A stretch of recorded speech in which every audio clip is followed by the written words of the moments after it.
We're moving from the intro kickoff portion into sort of how do we go about implementing strategies at a municipal scale. Hopefully that can get at this idea that this last question was asking about, looking beyond a single piece of land, a single landowner's problems, and trying to look at a larger scale. So fortunately tonight we have Scott Doyle here. He served as the Associate Planner for Tompkins County Department of Sustainability and Planning for over 12 years. His work was focused on land use, natural resource, and climate resiliency planning. He also serves as an adjunct faculty member with the Ithaca College Department of Environmental Studies and Sciences.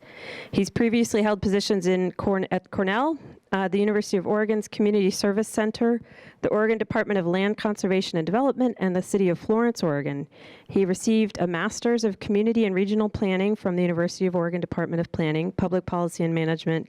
Go Ducks, it says it right on here, and a bachelor's degree in biology and art history from Ithaca College. He is also an active member of the American Planning Association's American Institute for Certified Planners.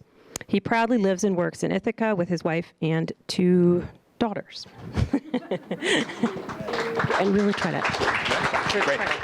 Right, nice and close. Thank you, Kristen.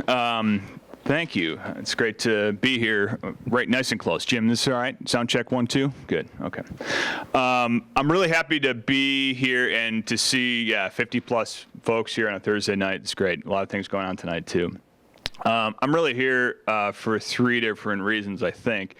First off, I very much support and respect the work of the Water Resource Council and folks, good folks that are involved with that, so I'm happy to support that effort. And all of our great advisory boards, too. How many folks from advisory boards here, by the way? Look at that. Look at this. All right. Thank you for your service. Secondly, I'm very honored to be a part of the great conservation colleagues here as a part of the session. I think Lydia does the best job of anyone I've seen in terms of introducing the benefits of why we even care about this. So nice job on that. Thirdly, I heard there were about 11 pizzas ordered here, so I want to make sure I was here for that. 12? Okay, good. I'm glad I showed up for that. So I will, I typically really like to have a discussion as we go with questions too, but knowing the fact that there's the eating session here, we can maybe take questions a little toward the tail end, but please, if you have something you want to talk about, bring it up, and we can can be respectful here. We can talk at the tail end here, so people that really would like to, we can get to that. I see a lot of familiar faces too in terms of municipal. How many elected officials are here? A lot of elected officials. Thanks for coming out for that. How about students here? Any students? A couple. Architects or lawyers? Randy, all right, good. Architect in the back from Oregon too, right?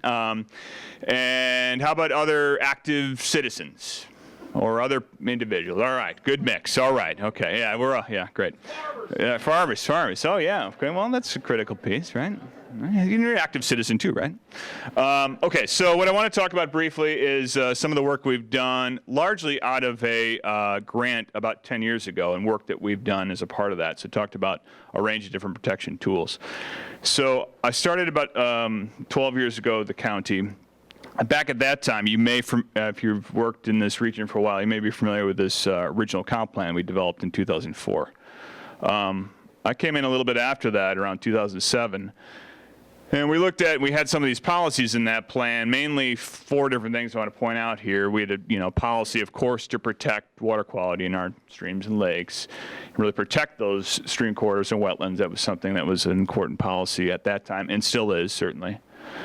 We had some actions as a part of that. One, we wanted to update what was at that time called the County Flood Hazard Mitigation Program to think about watershed level approaches. And we also wanted to develop and identify model stream buffers.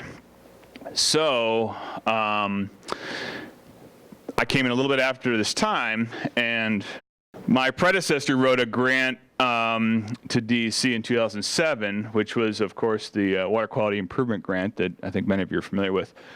$140,000 grant, which was, of course, 50-50 matched, $70,000 from the state. But to do these very things, to think about ways that we could formally look to protect and advance local stream buffer mechanisms. Now, we didn't really have much beyond that. We want to do something like that. We want to do something to develop and formalize some tools. So part of what one of the first things I did thinking about that with this grant we had to implement was look at how many streams we had. It's about 2,000 miles of streams in the county. That was slightly overwhelming thinking about protection mechanisms for that. To speak to Lydia's point, about 3/4 of those were those intermittent or seasonal streams that kind of are not there necessarily all the time of the year. So we had to think about kind of a range of tools, and so we wanted to develop those protection tools for kind of the foundation for local stream protection, knowing full well there's probably many different ways we need to go about this. We wanted to do that and actually try these tools out, and we'd certainly learned some ways that these things work and ways they don't too. So that's probably what I'll talk about both a little here and then at the tail end as well. We're going to provide some outreach too on this. So we did that throughout the session, but so could someone jump on a little telegraph at the History Center or something like that next door? Please tell Dee, see, we're still doing that here tonight here as a part of the session too.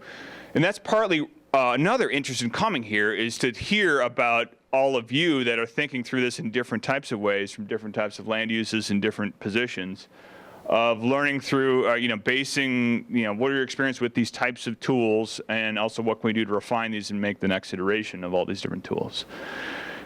This is something that we developed way back around that same time period that kind of built off of, hey, why do we even care about this from the whole water quality, stability point of view, but also some flood protection and other aspects too. That was a foundation that we still often cite. Sometimes when we review a development proposal in different communities, we may reference this document that has a good foundation for that. Mind you, it's a decade plus old now too, so we need to do some updates for that. So there's 4 questions that kind of set up these 4 tools that I want to just, if you're not familiar with, introduce you to, get some reaction to, but also just make you aware of. One of the first questions we came, obviously this is with that action item in that comprehensive plan, how can municipalities protect stream buffers? Well, the obvious one is to think through a stream buffer ordinance. So this is, again, 10 years ago, we did a survey of all different, throughout the country, all different stream buffers, some that were in practice, some were not. No surprise, there weren't a lot of actual stream buffers on the books for us to work with and find out about, and it was hard to do. I still think a well-crafted stream buffer ordinance is the most cost-effective and powerful thing a community can do to protect its water quality, but also in the changing climate, think through some resiliency measures too as well. So at this time, this is the, I have a citation here that you can take a look at. This is the blue, if anyone picked up this blue document, this is this model ordinance that has a lot of good pieces in there, a lot of things I'm looking back at and I'm like, oh, maybe we should have done that different. But no surprise, not too much surprise, this particular thing has not been developed in the way we envisioned, certainly in any municipality in our county. A lot of people have referenced this, pulled parts of it, use definitions for and purposes for why they're doing these things. But what we did at that time, to speak to a little bit of Lydia's point too, we established these recommended setback distances. We as well reviewed some of the science and identified that really that 100-foot buffer is the one that's critical from perennial streams to be able to filter the range of different things most of us are concerned about. We did that kind of in a couple different ways. We thought, too, the research that we saw thought that 50 foot from an intermittent stream was the right one to go for as well. When we established these different areas, we basically set this we split that 100 feet up in 2 different zones, if you will. That immediate 50-foot zone was the one where you would think there'd be more restricted uses. That's how it's framed in the fact that, yeah, you can't put hazardous materials in that area. You can't put impervious surface in that area. We don't recommend that. There are restrictions in terms of certainly vegetation removal, that type of thing in that area. And then the next 50 feet, we recognize the fact that there are almost a transitional zone, and that might be an area where there could be some more passive recreation or even small sheds and that type of thing at that point. We also outlined some of the prohibited uses. One of the things that came up in that research that I remember well that was snow storage and ice storage in some of these zones, thinking through salt impacts and that type of thing. So that was some. Okay, big asterisk on this piece, though. Remember full well, this is 10 years ago, and things have evolved a little bit in terms of understanding. I am proud to point out the fact that there are a couple different municipalities in our county that do have active stream setback regulations. One is the town of Ithaca, which has a very different type of system that I wouldn't necessarily recommend for every municipality. It's a little more complicated based on drainage areas, but basically if you're living along this, you can understand this is where their 100-foot setback is established on the red area, which is really helpful in thinking through development reviews. I also would be remiss in not pointing out the fact that the town of Ulysses has had a stream setback component in parts of the town and is actively trying to improve on that too. So hats off to Ulysses. Several other communities, I'd like to see them move a little bit beyond that. There's a lot that queued in development. They need to think through that and identify that on development reviews. But man, I'd really like to see more municipalities in the county do that. And let's think of ways we can work on that together. I'd really like to do that. Let's talk about more of that later. How can landowners help protect healthy stream buffers? This was another one. We have a lot of these great spaces out there, and we'd often get calls like, what can I do? I'm concerned about this property. What can I do to protect it? Well, at this time when we had this open grant, I got a call, and I'll tell you this very brief story. This is in Brooktondale. The Brookton Market's kind of across the street over here. This is Valley Road's back here, Brooktondale Road here. This is this interesting parcel that's a couple of acres, but it's a little oxbow on 6 Mile Creek. Got a call from my former colleague at the Finger Lakes Land Trust in this time period. When Rocky Aguirre's guy said, "Hey, Scott, we got this property. We got called by the landowner. It doesn't really fit in the kind of scale of the types of things we're involved with, but this landowner really, I think you should talk to him because it's a nice property. It might be something that maybe the county can help to advance some sort of protection or something." So we spoke with the landowner who grew up in this property, and this is around the time of this grant, she had an older mother who lived on the property, and she was really concerned about this back section. Apparently over the years they had been contacted several times by people that wanted to develop back in here. It's a nice, very healthy wooded buffer. The other thing that became clear to me in walking the little trails through the back here too is it's a lot of space here right in this hamlet. It actually it was a 330-foot buffer here, which automatically cued my mind in the fact that this is the type of buffer we're trying to figure out ways to protect for the wildlife benefits, that kind of range. So what does that look like and what can we do? So at that time we developed, we worked with the landowner to develop a modeled easement that you could use to implement to put on this property. That was specific to the purposes of protecting the vegetation and the wildlife or functions of that section. So basically, as with any easement, we set up an area development, which was, this is the area where the house is actually, and then the conservation easement area in the back, which had particular restrictions. We had very specific restrictions, of course, in terms of forest management, impervious surfaces, and other types of things in that easement area in the back. Now, I will tell you, this property, slightly after we got this easement in place, the matriarch passed away. The property's changed hands another 2 times. There's been a lot of reinvestment on the development portion. But that, with active monitoring on this every year, that section has stayed intact and, I think, stayed true to the intent of the landowner, but also continued to prove that function that we've intended. Okay, so how can interested landowners restore their stream buffers? Certainly Lydia talked a little bit about that as well. And this is when we developed this little guide that you may have picked up on the way in. There were very few resources for us to work with landowners in 2009 when we could go out and someone that wanted to plant the right local vegetation on their land, we didn't have a resource for that. We also didn't have that nice kind of initial resource conversation with somebody. So we actually wanted to kind of document that in a way that made some sense. And basically the 50% overview in this, we can talk more on this later if you want.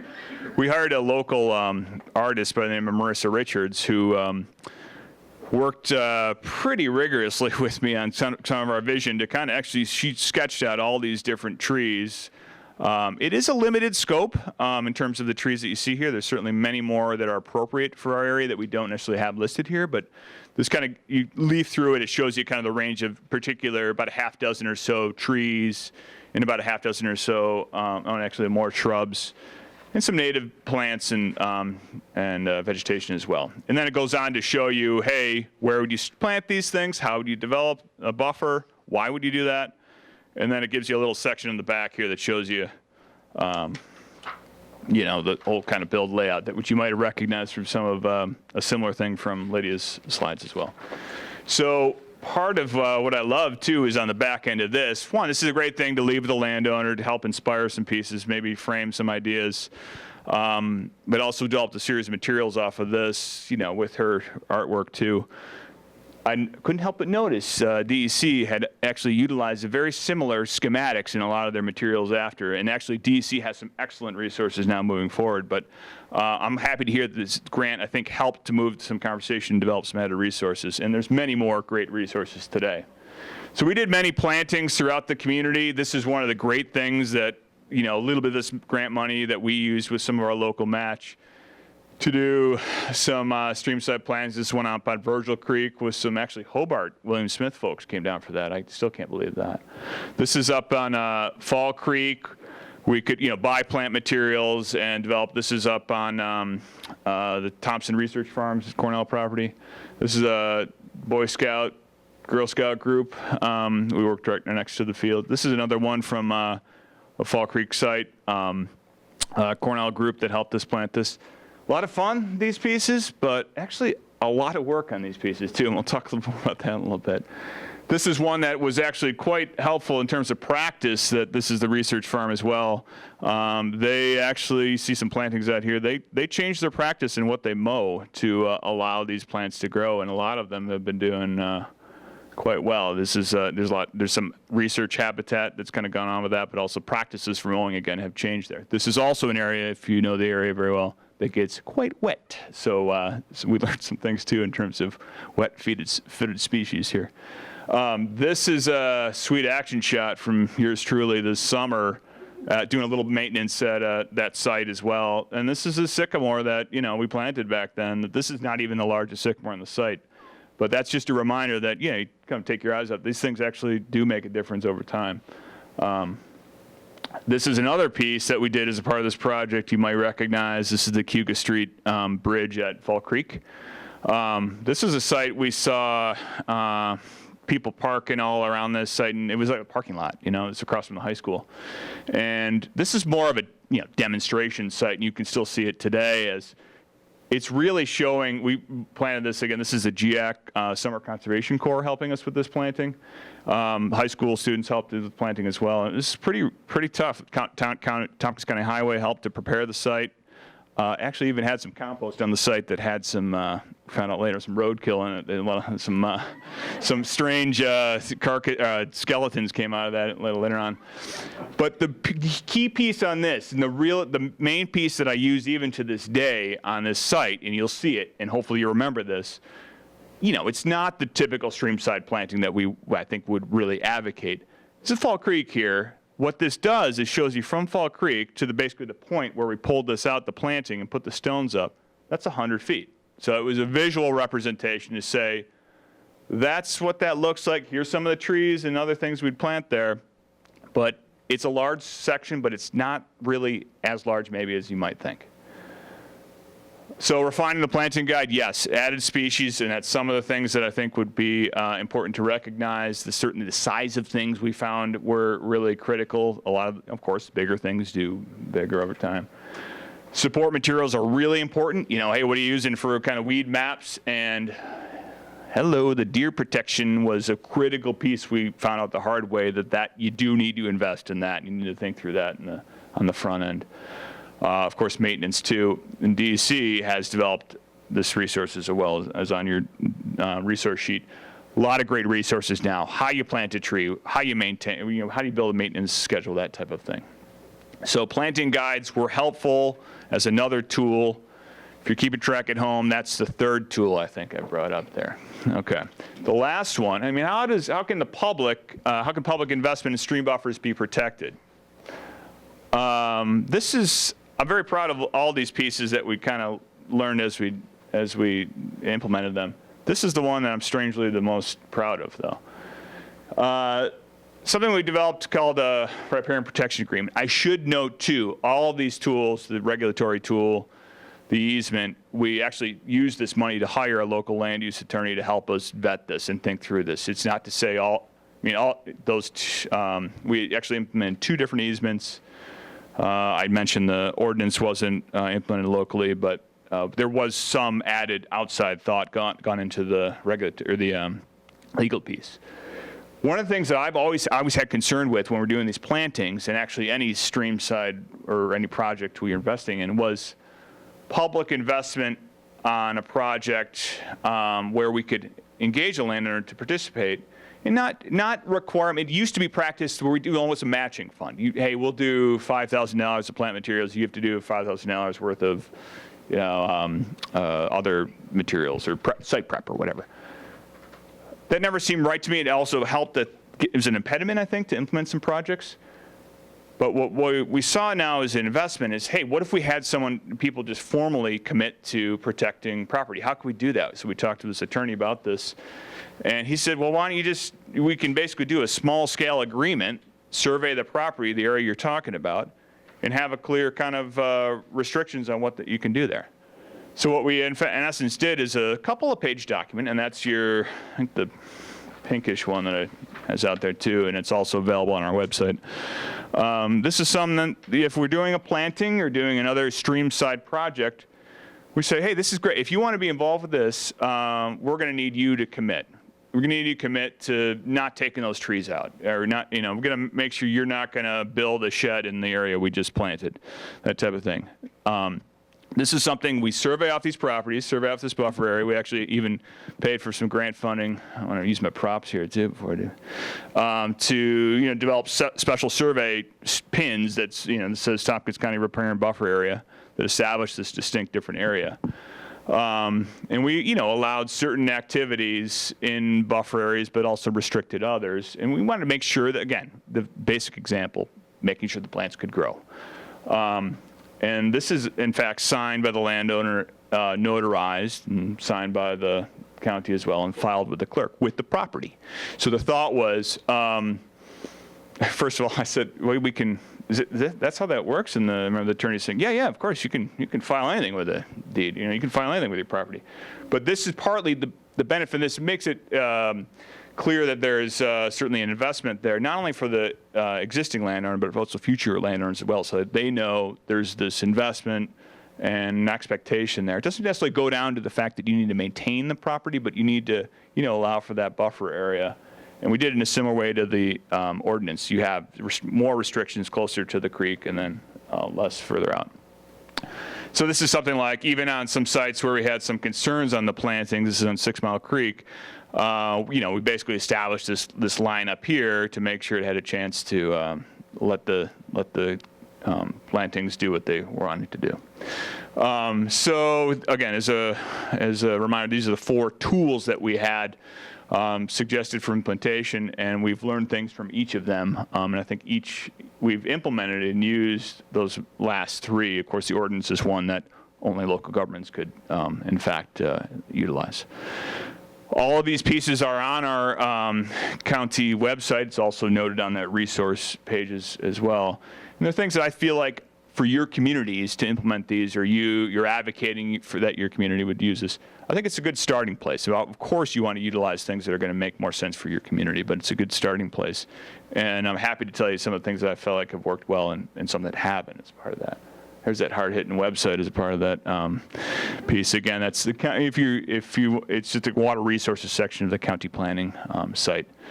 And just I wanted to make sure I put this up because again I'm proud of the work we've done with this over the years. We over the course of the last decade we've put over 2,300 plants in the ground, planted over 11,000 feet of stream bank. I mean that's just both sides, mind you.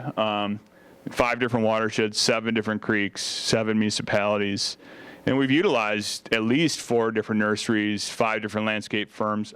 Landscape firms have been critical on this too, and great partners because, man, that working with the Boy Scout troop, there are some hard-working folks, but it's a difficult thing to, for someone that's a lead on a project to be involved with regularly, but also make sure you're getting exactly what you need in terms of those plantings. And at least 8 different groups. Several hundred people have been involved in these plantings, and that's been a great benefit. And we've formally protected over 2,400 feet of stream as well. The partnerships are critical on this. Our local conservation partners are critical, the Soil and Water District and other entities and municipalities, the other active groups. This is a great planting that we did in Dryden that has, the Dryden Boy Scouts, but also a big group from IC. We have a former, way in the back here, former Water Resources Council, Dan Carrig, in there. There's News Me up here.